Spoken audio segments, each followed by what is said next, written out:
Doon naman sa mga nagtatanong sa atin mga idol kung paano malalaman ang original na CDI doon sa replacement, no? Kasi malimit, kulay green din siya. Tapos meron din kasing replacement na lumalabas ng mga idol. Meron din siyang tatak dito na badya. Pero para malaman nyo talaga kung ano yung original tunog.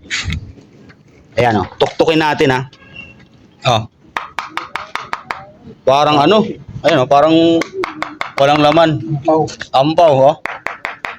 Pero ang original, tinan nyo. Walang tunog yan. Diba? Yan, oh. Yan ang kaibahan ng CDI na original at saka hindi original mga idol, no? Pero kasi ito kasi ginagaya na to ngayon. Yung ibang replacement, meron na rin siyang nakalagay mga nakaukit yan, badya na kuno. Pero hindi yung original. Malalaman nyo, pag original ang CDI, ganito ang tunog. Pag local ang CDI, ganito ang tunog. Walang laman, parang walang laman sa loob. Ayan, oh. Oy. Diba? So yun lang, sana nakabigay ng idea dun sa iba mga idol. Okay.